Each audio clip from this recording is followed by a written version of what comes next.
Donc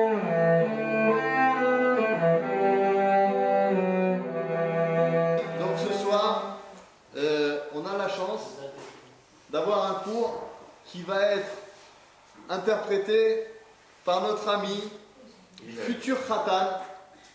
J'ai nommé le Rav Chaim Hillel Zekri. Je vous demande un applaudissement particulier.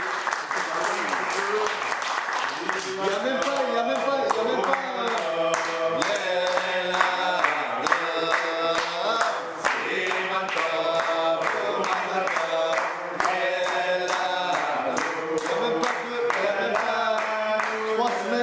Comme ça, il y a 3 semaines, je crois, c'est ça. On a fêté les fiançailles de Chaim. C'était exceptionnel. Je vous assure, j'ai jamais vu des fiançailles comme ça, chassidim. C'était vraiment magnifique, magnifique.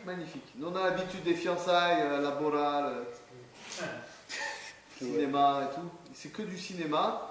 Mais en fait, quand on enlève le cinéma et qu'on reprend l'essentiel, Béhémet, il y a des choses magnifiques. Et moi, j'ai découvert des choses incroyables. Je ne savais pas que, par exemple, les jeunes qui vont se marier, je ne savais pas qu'il fallait qu'ils apprennent vraiment une dracha entière, par cœur. Mais un mahamar complet, par cœur, et qui récite comme ça, avec vraiment... comme ça, il récite par cœur. C'est... Vraiment, c'est impressionnant. Donc, on lui souhaite beaucoup de Hatzlacha. On lui souhaite beaucoup de Nachat. Que Akadosh Baruch Hu, il fasse qu'il ait un mariage somptueux, à son image, simple et brillante. Voilà. Donc, hier à 2h du matin, 3h du matin, excuse-moi, j'ai envie de parler ce soir. Hier à 2h du matin, ou même 3h du matin, je crois, j'ai reçu un message. Je pense que tu dois dormir, mais je ne dormais pas. Je pense que tu dois dormir, mais sache que ce soir, je suis en train de réviser pour le cours de demain et je suis en train de vraiment parfaire mon cours pour que je puisse donner quelque chose de très puissant, Bezrat Hashem. Voilà. Donc, Kol HaKavod, vraiment, parce qu'il faut savoir que c'est pas simplement on appelle des rabbanim, ils vont venir comme ça, ils font un cours. Ils préparent le cours, ils structurent le cours, et pour que ce soit le plus agréable possible et que ça rentre le plus facilement possible. Donc, Chazak Ubarour, applaudissements à mon ami, s'il vous plaît. Et la parole à Élisée. Alors, moi aussi, je prépare. Mais souvent, je dis des choses que je n'ai pas préparées. Parce que j'improvise. Tu sais que j'ai préparé tout un cours sur Pessah, enfin un cours. Je ne vais pas parler longtemps parce que je voulais que Chaim s'exprime. Il a beaucoup de choses à dire. Et au début, j'avais prévu un cours sur Pessah, mais j'ai dit non. J'étais inspiré par cette muraille. Par ce mur monstrueux qu'on est dans des conditions un petit peu précaires. Voilà, tu as dit le mot précaire un peu. Et ça m'a rappelé une histoire. Précaire, ça veut dire en attendant de. En attendant. Vous allez voir, ça va être magnifique. Et ça m'a rappelé justement l'histoire du Rabbi. Ça m'a rappelé l'histoire du Rabbi. Je ne sais pas si Rabbi il a prévu de la raconter, je ne pense pas. Parce que c'est pas tout ce que j'ai dans ma tête. Une fois, il y avait à l'époque de l'Union soviétique, le Rabbi a fait énormément pour que tout ce qui se passe là-bas se disparaisse. Vous savez très bien qu'en Union soviétique, il y avait vraiment pire que des nazis. Staline, vous savez ou pas, mais Staline, il a tué 20 millions de personnes. Beaucoup de gens ne savent pas, Staline, c'était un des présidents de l'Union soviétique. Ils ont fait beaucoup de mal, et tout leur ignan, les Russes, c'était les soviétiques, pas les Russes, parce que c'était de déraciner le judaïsme, de déraciner toute la foi en Dieu, en prenant le matérialisme. Pour eux, c'était ça qui est important, le matérialisme, le travail, tout le monde est égaux, est égal. Bon, évidemment, il y en a qui se remettaient plein les poches après ça, mais c'est un autre problème. En tout cas, ce fameux communisme, marxisme-léninisme, qui a été d'ailleurs fondé par par un juif, Marx. Et donc dans cette Union soviétique, le rabbi le rabbi est né en Union soviétique en 1902. Il est né, je crois, à Nikolaïev. Et il a quitté l'Union soviétique en 1940. Au tout début de la guerre, il a eu des papiers par miracle. Il s'enfuit de la France, de l'Europe. Et après la guerre, il a énormément agi pour que les Juifs là-bas ne sombrent pas dans le désespoir et l'incroyance en Dieu, mais restent attachés aux valeurs du judaïsme. Le rabbi a envoyé des gens au péril de leur vie. D'ailleurs, beaucoup ont été au goulag pour créer des mikvaot, pour créer des écoles, des chadarim. C'est avec énormément de danger parce qu'il y a beaucoup, beaucoup d'espions.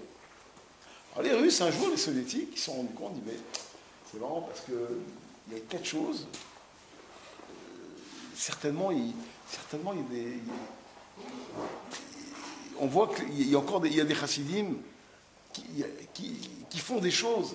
Parce qu'on voit qu'il y a des gens qui restent attachés au judaïsme, malgré tout ce qu'on fait, nous. Ça, je vous parle au niveau du gouvernement soviétique. Malgré tout ce qu'on on fait pour déraciner le judaïsme, on voit que certains là-bas, ils font des choses, ils donnent des cours. On voit, des fois on a la trappe, des fois ils faisaient tout caché. Ils ont fait cacher, imaginez-vous, ils ont creusé un mikvé sous une habitation, tout caché toute la nuit ils faisaient. Les nuits, ils ont enlevé le sable avec leurs mains, je vous assure, ils ont enlevé la terre avec leurs mains et tout. Et donc les gouvernements, le gouvernement soviétique, ils se sont rendus compte, certainement il y a quelqu'un qui dirige cette insurrection, cette révolution qu'ils sont en train de faire. Ils sont en train de tout nous casser notre travail. Ils sont renseignés et ils ont vu que c'était le rabbi Lubavitch.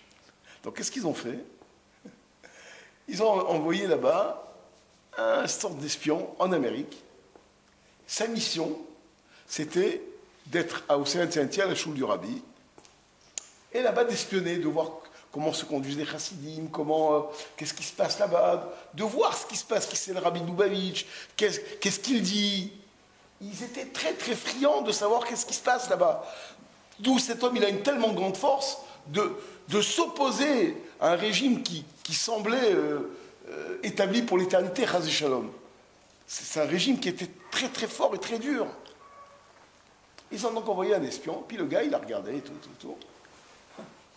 Donc il était, le Shabbat, il assistait à la... Je ne sais pas si c'est un juif ou un goy, je crois que c'est un goy. Le Shabbat, il assistait à la tfila. Alors le Shabbat, après la tfila, le rabbi, il faisait un farbanyan, un grand farbanyan, une réunion où il y avait 5, 6 000, 7 000 personnes qui assistaient. Le rabbi faisait des livrets Torah. Et il notait tout. Bon.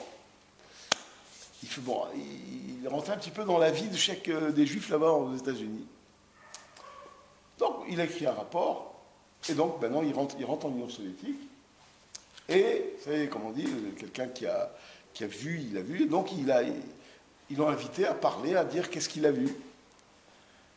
Et vous allez comprendre pourquoi je vous raconte cette histoire. Alors il a vu le rabbi, il a vu que c'est un homme qui est un homme important, que tout le monde vient le voir, qu'il y a des millions de gens, des centaines de milliers de gens qui viennent le voir, qui viennent prendre sa bénédiction, qui viennent écouter ses discours. Il a dit que le rabbi parle en yiddish. Il a donné plein de points de détail. Il a dit, mais il y a une chose que j'ai jamais compris. Lui-même a dit, c'est quoi? Si un jour je vous souhaite, tu as été il n'y a pas longtemps, d'aller à Soet-Saint-Ty, j'aimerais bien amener un petit groupe pour la Himoula du Rabbi au mois de juillet, si Dieu veut. La choule, elle est en sous-sol. Ah ouais? Ouais. C'est une immense choule. Quand vous descendez pour accéder à la choule, il y a plusieurs étages, mais la plus grande choule se trouve au sous-sol. Alors il a dit, et une chose je ne comprends pas, pourquoi leur synagogue, la synagogue du Rabbi, elle est au sous-sol? Alors il y a un gars qui a dit, moi je vous explique, un russe, un soviétique, il a dit, moi je vais vous expliquer. Toutes les révolutions se passent toujours dans les sous-sols. Et effectivement, le rabbi, il a fait la révolution, il a fait en sorte que dans un pays qui prenait l'incroyance, pas plus que ça, qui faisait c'était des réchaïm terribles. Pour eux, il n'y a pas Dieu, Il n'y a pas que les juifs qui ont été énormément spoliés, embêtés, et même mis au goulag. Même il y a même des chrétiens. Tous ceux qui avaient une croyance qui n'était pas le matérialisme, ils étaient en danger. Et il a dit, alors ce gars, il a dit, moi je vais vous expliquer. Toutes les plus grandes révolutions sont toujours passées dans les caves, y compris quand nous on a fait la révolution, également on était dans les caves. Donc c'est pas étonnant que tout ce qui se passe, les discours du rabbi, les prières, tout ça, ça se passe dans une cave. J'ai pensé à ça parce qu'ici on est pour l'instant un petit peu comme une sorte de bunker, dans une cave. Et bon, si tu veux, ça va être très très très joli après. Mais c'est ça qui m'a fait penser. Donc, ce qui compte, si vous voulez, et ça je pensais, après je vais laisser mon fils, ce qui compte c'est, je pense, et ça c'est la fête de Pessah qui nous l'apprend, ne pas rester au ras des pâquerettes, ne pas rester dans le côté superficiel des choses. Rentrer profondément dans ce qu'on étudie, dans ce qu'on prie, dans les rapports humains. On est dans un monde où tout est très superficiel, tout est léger, les gens sont trop légers maintenant. La Torah, la Chassidut et le Rabbi, ils nous ont éduqués le fait d'être sérieux, d'être profond, d'aller au fond des choses. Vous savez, on se base sur un mot du Baal Shem Tov. Le Baal Shem Tov, c'est lui le père de tous les Chassidim. Breslev, Lubavitch, Vishnitz, il y a beaucoup de mouvements chassidim. Satmar, il y a énormément. Le Baal Shem Tov, il a dit une chose qui est très profonde, qui est ramenée souvent justement par les Breslev. Tout ce qu'un homme, tout ce qu'on voit, tout ce qu'un homme ou une femme voit et entend, même dans des choses du monde, je ne parle pas de la Torah, des mitzvot, tout ce qu'un homme y voit ou il entend, dans sa journée, certainement chacun ici, on a vu des choses aujourd'hui, on a entendu des choses, on a assisté à des choses. Chacun, individuellement, il doit tirer un enseignement de ce qu'il voit. Et ça doit il doit réfléchir avec ça, et ça doit constituer pour lui une expérience. Si vous voulez, ça veut dire qu'en vérité, rien n'est pour rien. Pas quand les choses elles se passent comme ça. Ce soir, vous êtes là, on est à la Torah apéro. Il y a un mur, il y a ça. Il y a mon fils qui va parler. Moi, je commence à parler. Il y a des boissons. Ça, c'est le côté, on va dire, le cadre dans lequel on évolue. Maintenant, il va se passer. Chacun va essayer maintenant, dans ce qu'il va entendre, de réfléchir, d'être concerné par ce qu'il va entendre. Et véritablement d'en tirer quelque chose. C'est ça le but de la vie. Le but de la vie, c'est pas passer la vie on passe d'un moment à l'autre, d'un truc. C'est pas ça. Ça, c'est du excuse-moi, comme il a dit tout à l'heure pour les fiançailles de mon fils, ça c'est du très loin. On a ramené très loin. Tout ça, c'est le cadre, c'est rien. Le cadre, les murs, les caves, les machins, c'est pas ça qui compte. Ce qui compte, c'est d'être profond, de réfléchir profondément à ce qu'on entend, et véritablement de sentir concerné. Pour ça, ça demande une réflexion en nous-mêmes. Ça, c'est un très très bon enseignement qu'on peut prendre de la fête de Pessah. On va chacun faire jeudi soir 10 Hametz. On va enlever le Hametz. En ce moment, qu'est-ce qu'on fait? On est en train d'enlever tout le Hametz de la maison. Tout, c'est la révolution, c'est la vraie révolution à la maison. Bientôt, donc quand on va installer la cuisine demain, après on ne peut plus manger, on est obligé d'aller manger au restaurant. Et ben, tout ça, il y a un sens superficiel, mais il y a un sens profond. Le Hametz, c'est quoi le Hametz? C'est l'orgueil. L'orgueil, c'est-à-dire que chercher, pendant qu'on fait le 4 Hametz, chercher le point d'orgueil, l'orgueil qu'on a en nous, et l'extirper complètement, parce que l'orgueil, c'est taref. L'orgueil, c'est ça qui amène à la tristesse. L'orgueil, c'est qui amène à tout le Yetzirah, tous les maux de la terre, ils donnent de l'orgueil. Ce que c'est l'orgueil, moi, je pense que je dis que moi, c'est zéro, ça ne vaut rien. La Pessah nous apprend qu'il faut être humble. Et pour ça, avant d'être humble, il faut tout enlever. Tout ce qu'on croit qu'on est, et que grâce à nous il y a eu, c'est pas vrai. Tout ça c'est du très loin, tout ça c'est du baratin. Il n'y a qu'une chose qui est vraie, c'est Akadosh Baruch Hu. C'est lui il est vrai, lui il est unique, et lui il est éternel, nous on n'est pas éternel. Une chose qui est éternelle en nous, c'est la Neshama qu'on a en nous. Là, mais on a en nous. Et ça, le Rabbi, si vous voulez, mon fils, certainement il a expliqué, le Rabbi il a su voir. Quand il voyait, comme je me rappelle, je rentrais plusieurs fois dans le bureau du Rabbi, quand le Rabbi nous regardait, on n'osait pas regarder le Rabbi en face. Moi, j'ai essayé plusieurs fois, je n'ai jamais réussi. On était obligé de baisser la tête. Le Rabbi voyait le profond, la Neshama en nous. Et le Rabbi ne voyait pas chez nous comme on est maintenant. Il voyait à l'intérieur de nous ce qu'il y a. Et le Rabbi, il avait un Avat Israël énorme, qu'il aimait chacun vraiment. Il nous aimait plus que nous-mêmes, on s'aime. Chazak Baruch.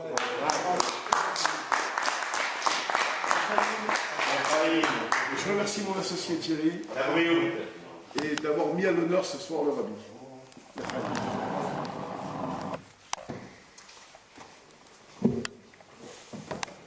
Sans micro, ça va? Bah, il y a un micro. Ah, il y a un micro. Très bien. C'est bien. Alors attendez, je vous dis, mon fils, il est jeune peut-être, mais il a fait les Shiva de Brunois. Après, il a étudié à New York 2 ans. Il a fait également un stage d'1 an à Montréal. Et là, il a passé à Smicha, il a une Smicha de Rabbanout. Voilà. Chaim. Bon, pas trop, tu vas pas avoir la tête claire. Moi, je peux me permettre, mais je vais parler 5 minutes. Mais... Une petite goutte. Alors, je voudrais d'abord juste vous dire que c'est toujours un peu gênant pour moi de parler devant mon père. Parce que c'est vrai que bon, c'est lui évidemment qui m'a tout appris et tout ce que je pourrais dire ou faire, il le ferait bien mieux que moi. Mais surtout aujourd'hui, Yud Aleph Nissan, tout ce que je pourrais vous dire, ce serait des choses que j'ai apprises, que j'ai lues, que j'ai entendues. Alors que vous avez ici dans cette salle une personne qui a vécu avec le rabbi. Alors c'est sûr que ce serait différent, mais bon, je vais quand même essayer de faire ce que je peux pour essayer de vous en dire un maximum ce soir. Chaim.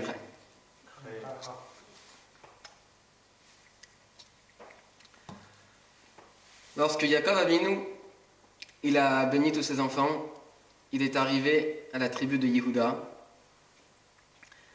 Il a dit les mots suivants: Lo Yasur Shevet Mihuda, que le bâton, le Shevet, le sceptre royal de Yehuda ne se séparera jamais de lui. Là-dessus, les commentateurs de la Torah expliquent qu'il y avait dedans une prophétie, pas seulement une bénédiction. La prophétie, c'est qu'il n'y aura jamais, dans toute l'histoire juive, il n'y aurait jamais une génération sans un leader spirituel. Ça, c'est la bracha, la nevoua de Yaakov Avinu. Alors, qu'est-ce que c'est un leader spirituel? Leader est appelé dans la Torah Nassi. Alors, il y a plusieurs sortes de Nessiim. Nassi, ça veut dire un chef. Donc déjà, par définition, un chef, il a un rapport à l'autre. D'accord? Vous prenez, que ce soit un chef d'équipe ou un chef d'État, un petit chef ou un grand chef, vous le mettez dans un désert où il n'y a personne, qu'est-ce qu'il devient? Chef de rien. De rien du tout, finalement. C'est plus du tout un chef. Donc, déjà, un chef, c'est forcément lié. On voit tout de suite qu'il y a quelque part une mission, un travail lié au peuple, lié à quelqu'un d'autre. Dans la Torah, on explique aussi la différence entre un tzaddik et un nassi. Un tzaddik, c'est quoi? Un tzaddik, c'est un homme juste, un homme parfait. Il ne fait que des mitzvot, il ne commet aucune avéra. C'est un homme qui se comporte de façon exemplaire, tant vis-à-vis d'Akadosh Baruch Hu que vis-à-vis des hommes. Un homme parfait, quoi. Un nassi, c'est encore autre chose. Un nassi, à part toutes les qualités du tzaddik qu'il possède aussi, il a une mission. Il a une mission qui n'est pas liée à un travail personnel comme le tzaddik. Attention, le tzaddik, il fait aussi des choses vis-à-vis des autres. Il fait aussi des mitzvot qui sont liés ben adam lachavero, il fait aussi beaucoup de tzedaka, avec notre asadim, certainement, qui fait plein de choses pour sa communauté. Mais le nassi, il a une mission liée à sa communauté. Dans la Torah, on parle beaucoup des nessim, on les appelle aussi des sarim, on parle dans la Torah des saré alafim, saré meot, saré asarot. On parle de nessim qui sont liés avec des petites communautés ou des plus grandes communautés ou des encore plus grandes communautés de 10, de 100, de 1000, etc. Tous ces nessim, c'était quoi leur mission? La mission de ces nessim, c'était de se soucier des besoins matériels et spirituels de leur communauté, de leur entourage. Maintenant, au-delà du tzaddik et du nasi, il y a donc le nasi hador. Le nasi hador, c'est le Moshe Rabbeinu, c'est le leader spirituel du peuple juif. D'où la bracha de Yaakov Avinu, la névoie de Yaakov Avinu pour Yehuda. Yehuda représente la royauté, tout le monde le sait certainement. Le Moshe Rabbeinu, le leader de la génération, possède aussi ce critère de roi. Et le premier roi, le premier Nasi Hador, le premier leader de la génération que nous avons tous connu, c'était Moshe Rabbeinu. Yaakov Avinu. Non mais je parle de peuple juif, Yaakov Avinu, il n'y avait pas de peuple juif à l'époque. Moshe Rabbeinu c'était un leader, et le Rambam, le Maïmonide nous dit même que Moshe Rabbeinu est considéré comme le cerveau et le cœur, moach, élève du peuple juif. Ça veut dire que le peuple est considéré un corps. Alors dans un corps il y a les mains, il y a les pieds, il y a tout ce qu'on veut. Et il y a la tête et le cœur. La tête et le cœur représentent d'abord ces deux organes vitaux, les deux organes essentiels du corps. Mais surtout, c'est avec la tête et le cœur qu'on a la possibilité de percevoir n'importe quel petit manque, n'importe quel petit problème, n'importe quel petit défaut. C'est d'abord le cerveau qui le ressent. On est d'accord ? Alors le Nasi Hador, il n'a pas besoin qu'on vienne l'informer d'un problème quelconque chez un juif quelconque. Mais le Nasi Hador, il a cette faculté de tout de suite percevoir un problème, que ce soit spirituel ou matériel, chez n'importe quel juif, n'importe quel endroit dans lequel il puisse se trouver. Comment Moshe Rabbeinu a été choisi pour être le libérateur du peuple juif? Alors tout le monde connaît certainement l'histoire de la brebis égarée. Vous la connaissez? Alors, Moshe Rabbeinu à l'époque, alors il était le berger de son beau-père, Yitro. Il avait un troupeau énorme. Un jour, alors qu'il se baladait avec le troupeau des brebis, il y a une brebis qui s'est égarée. Alors Moshe Rabbeinu est parti chercher cette brebis, il l'a ramenée au troupeau. Cette histoire peut paraître tout à fait anodine, puisque bon, n'importe quel berger au monde, s'il perd une brebis, il va aller la chercher. C'est tout à fait normal. D'abord parce que ça coûte de l'argent, c'est un bien, et puis je perds une brebis, je vais la chercher, je vais la ramener au troupeau, c'est quelque chose de normal. Mais ce qui est exceptionnel, le chidouche du Moshe Rabbeinu, c'est que Moshe Rabbeinu, il s'est retourné vers son troupeau et en un clin d'œil, il a su tout de suite percevoir qu'il manquait une brebis. Et quelle brebis il manquait? Imaginez-vous, il avait peut-être un troupeau de 50 ou 100 animaux. 100 animaux, peut-être plus. Certainement beaucoup plus. C'est très riche. Imaginez-vous un troupeau énorme. Il se tourne, il tourne sa tête, il se dit, oula, il manque une brebis là. Ça c'est Moshe Rabbeinu. Et c'est comme ça que Kadosh Baruch Hu, il a dit, lui seul va pouvoir délivrer et va pouvoir diriger surtout, parce que finalement la sortie d'Égypte et la libération du peuple juif de Mitzrayim, je ne dirais pas que c'est un détail, mais je veux dire c'est pas l'essentiel du peuple juif. L'essentiel du Moshe Rabbeinu, c'est avant tout le fait qu'il a été, durant toute sa vie, le leader, le guide spirituel de tout le peuple juif. Il faut savoir que Moshe Rabbeinu, alors qu'il avait la possibilité d'étudier et de remplir sa tête de Torah, il passait son temps, mais il était, comme c'est marqué dans la Torah, il était Yoshev, mais Erev ad Boker, il était assis du soir au matin et du matin au soir à recevoir des questions des juifs simples, jusqu'à même que son beau-père est venu lui dire, mais tu sais, c'est pas bon ça, qu'est-ce que tu fais là, tu es en train de passer énormément de temps avec n'importe qui. Pardon, tu devrais plutôt laisser à des petits chefs les petites questions, et toi tu t'occuperas des gros problèmes. C'est ce qu'il a fait effectivement, mais c'était juste pour pouvoir se consacrer aux plus gros problèmes. Mais ce qui est sûr et évident, c'est que Moshe Rabbeinu a passé toute sa vie à s'occuper des juifs comme nous, des juifs simples. Moshe Rabbeinu avait un autre critère. Moshe Rabbeinu, il a toujours plaidé en faveur du peuple juif dans n'importe quelle situation. Moshe Rabbeinu, même à un moment où les Juifs se trouvaient au plus bas spirituellement, ils n'étaient pas au plus bas parce qu'ils étaient censés recevoir la Torah, mais à cause de leur action, ils se sont retrouvés au plus bas lorsqu'ils ont fait l'idolâtrie, l'une des avérotes les plus graves. À ce moment-là, Moshe Rabbeinu, quand les Juifs ont servi le veau d'or, il est allé dire à Kadosh Baruch Hu, quand Kadosh Baruch Hu lui a dit « Je vais détruire ce peuple et je vais tout recommencer à partir de toi », il lui a dit « Si tu veux exterminer le peuple juif, alors efface-moi de ton livre. T'as qu'à m'effacer à moi en premier, t'as qu'à m'exterminer à moi en premier, je n'ai plus aucun intérêt. » C'est là qu'on voit réellement comment est-ce que le Nassi adore toute sa vie, elle n'a de sens que pour et par son peuple. Toute l'occupation et toute l'activité de la vie d'un Nassi adore, c'est se préoccuper de son peuple. Il y a une autre différence, et c'est là qu'on va en venir, et c'est de là qu'on va réellement commencer. Jusqu'à là, on va dire que c'était une introduction. La différence entre un tzaddik et un nassi, c'est qu'un tzaddik, bien que rare, un tzaddik, il n'est pas forcément tzaddik. Il n'est pas forcément tzaddik. Il peut devenir tzaddik. C'est rare, mais il peut devenir tzaddik. Ce qui est sûr, c'est que la neshama d'un tzaddik n'est pas forcément tzaddik depuis le début de sa naissance, mais il peut le devenir. Alors que le nassi adore, le Moshe Rabbeinu de la génération, ne peut pas devenir nassi adore. Il naît depuis sa naissance. Le nassi adore depuis sa naissance, il est né leader.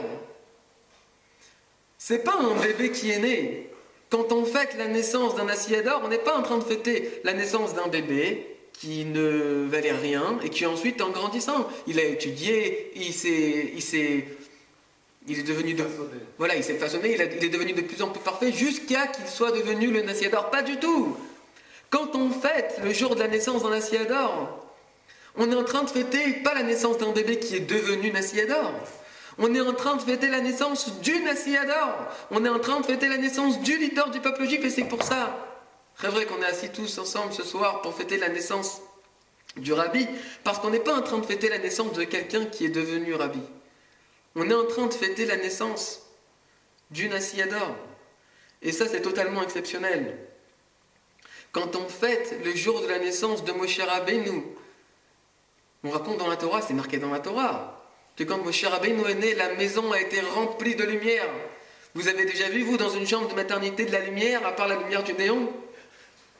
Où on voit de la lumière dans une chambre, où on voit de la lumière dans une maison? Moshe Rabbeinu, il est né, c'est un petit bébé. La maison, elle se remplit de lumière. Qu'est-ce qu'il a fait dans sa vie? Il n'a pas fait une mitzvah. Il n'a pas fait une mitzvah. Il n'a rien fait dans sa vie. Il est juste né. C'est bien parce que Moshe Rabbeinu, il est né. Il était déjà Moshe Rabbeinu à sa naissance.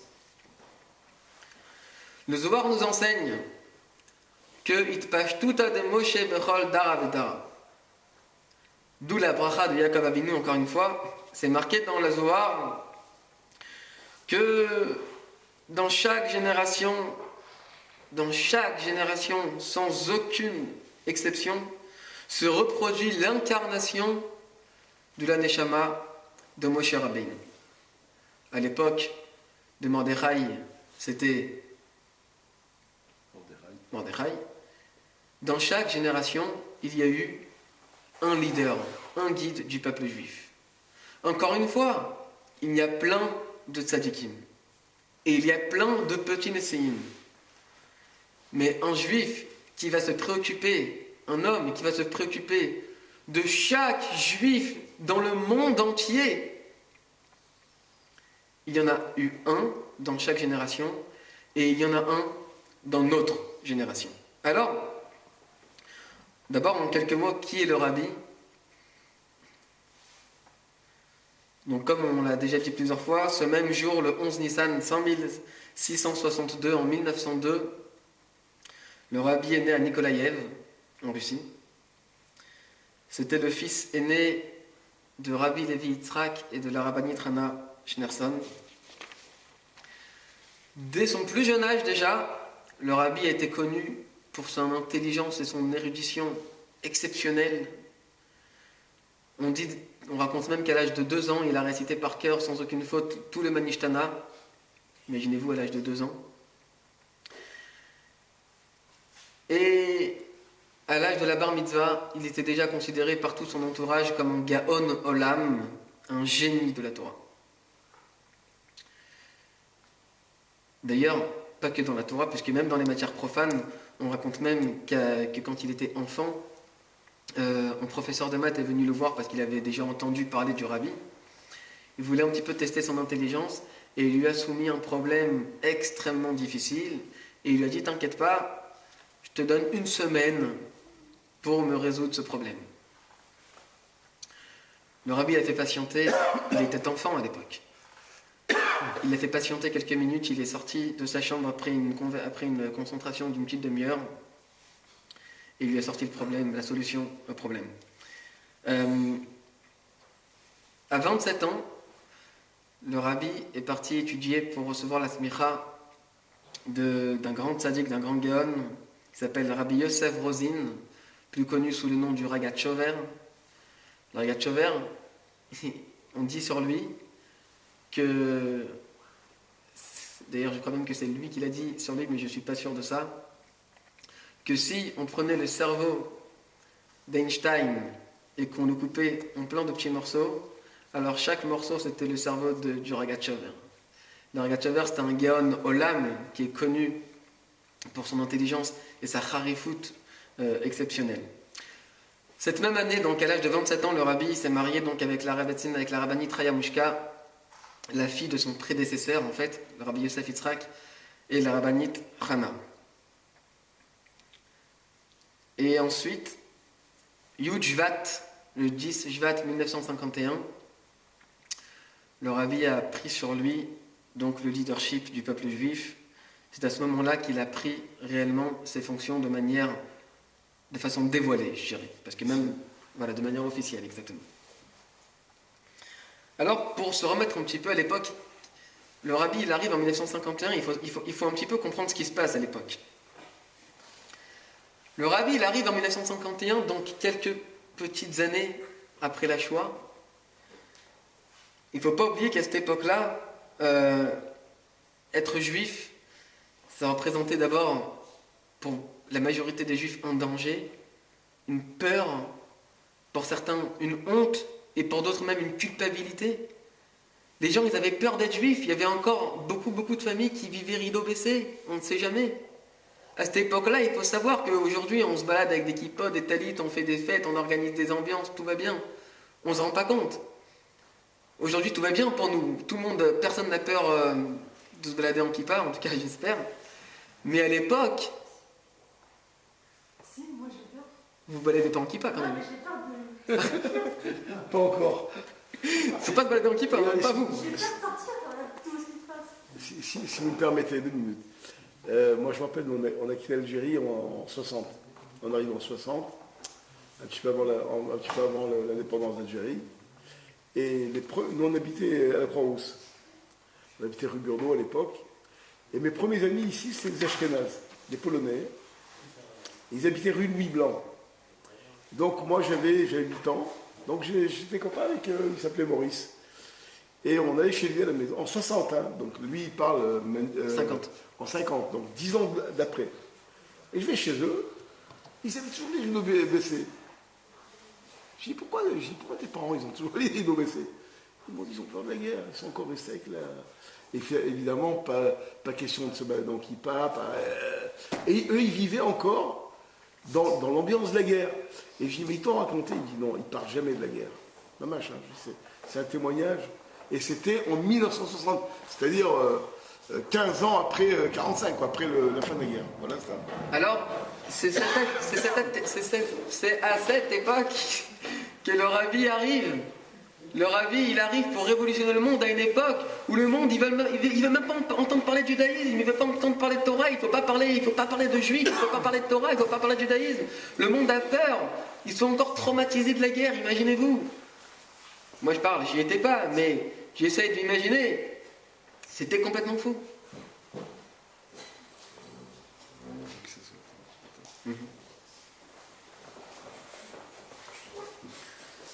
Alors le rabbi forme alors une armée.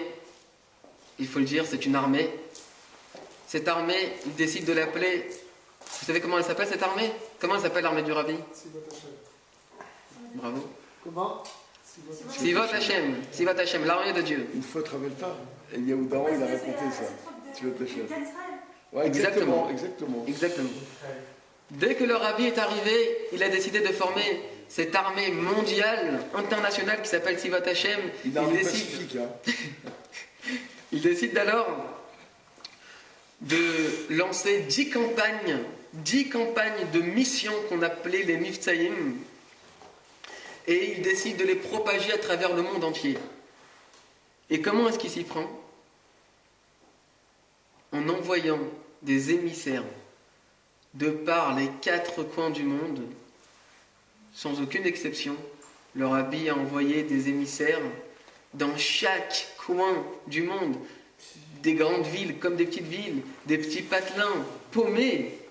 Le rabbi a envoyé des émissaires, des shlochim. On m'a demandé de parler de la shlichut, alors on m'a parlé de la shlichut. Le rabbi envoie des shlochim dans le monde entier. C'est donc ce qu'ils appellent la shlichut. La shlichut en soi, il faut savoir que c'est une révolution. C'est quoi la shlichut? La shlichut. Alors on va parler de la shlichut. C'est quoi? Littéralement. Attends, il y a une chose que tu as oubliée. Avant de les envoyer, les informer d'abord. Alors justement, j'allais en parler. Ah d'accord. Un shliach, c'est un émissaire. Shlichut, donc c'est, en français, comment ça donne? Ambassadeur. Un envoyé. C'est un émissaire, un envoyé, un délégué, voilà. Aujourd'hui, dans le monde moderne, on dirait le mot délégué. Alors on va appeler ça des délégués, ok? Tout le monde est d'accord? La shlichut, c'est en soi quelque chose de totalement révolutionnaire pour plusieurs raisons. Et je vais insister sur cette première raison, parce que tout le monde ne le sait pas. Aujourd'hui, c'est déjà quelque chose de normal. Aujourd'hui, c'est quelque chose que tout le monde, non seulement a adhéré, mais tout le monde le fait aussi. Tout le monde a pris exemple là-dessus. Mais à l'époque, c'était quelque chose de totalement nouveau. Et il faut savoir que pas beaucoup y adhérèrent tout de suite. C'est quoi? Il faut savoir qu'à l'époque, dans le monde religieux, dans le monde froum, s'approcher d'un juif non religieux, c'était très mal vu. C'était pas correct. C'était mal vu aux yeux des juifs religieux. C'était pas quelque chose de normal. Il faut savoir qu'à l'époque, il y avait une vraie séparation. Il y avait une vraie différence entre les juifs religieux et les juifs moins religieux. À l'époque, ça ne se mélangeait pas. Le rabbi, ce qu'il a fait en envoyant des juifs qui étaient des rabbanim, des jeunes couples qui ont étudié pendant des années à l'Yeshiva, en les envoyant dans ces endroits où ils allaient devoir faire face à des juifs totalement perdus, entre guillemets, c'était quelque chose de très mal vu pour les yeux de tous les autres fous. Il faut savoir que quand le rabbi a lancé la campagne des téphilines, d'aller mettre les téphilines à des juifs, les gens qui étaient issus du monde religieux en Israël ou en Amérique, dans d'autres endroits, beaucoup ont pris ça très mal. Comment on va mettre les téphilines à des juifs? Mais les téphilines c'est quelque chose de kadosh. D'abord on devrait le rendre religieux, et puis quand on l'aura déjà raffiné, quand on l'aura déjà rendu un petit peu plus religieux, ensuite on lui mettra des téphilines. Et qu'est-ce que de toute façon un juif religieux va perdre son temps, entre guillemets, pour s'occuper d'un juif moins religieux pour lui mettre les téphilines? C'était quelque chose de mal vu. Le rabbi a révolutionné le monde par ses campagnes et par la shlichut de manière totalement exceptionnelle. C'était, il faut le dire, c'était mal vu à l'époque pour beaucoup de gens. Aujourd'hui, tout le monde le fait déjà. Même si tout le monde ne dit pas que ça vient du rabbi, mais en tout cas, tout le monde le fait. Mais c'est pas grave, l'essentiel c'est qu'il le fasse. En tous les cas, à l'époque, c'était quelque chose de tout à fait nouveau. Pour la petite histoire, dommage que Thierry n'est pas là, mais... Non, il a été dehors. Hein? Il a été dehors, je sais pas. Il est parti donner manger aux chiens, non? Vous voyez? Mais ça manger. C'est quelqu'un qui a sauté chez moi. Attends un petit peu. Non, c'est pas Moi, je me rappelle à l'époque à Lyon. Moi, je suis à Lyon depuis 60.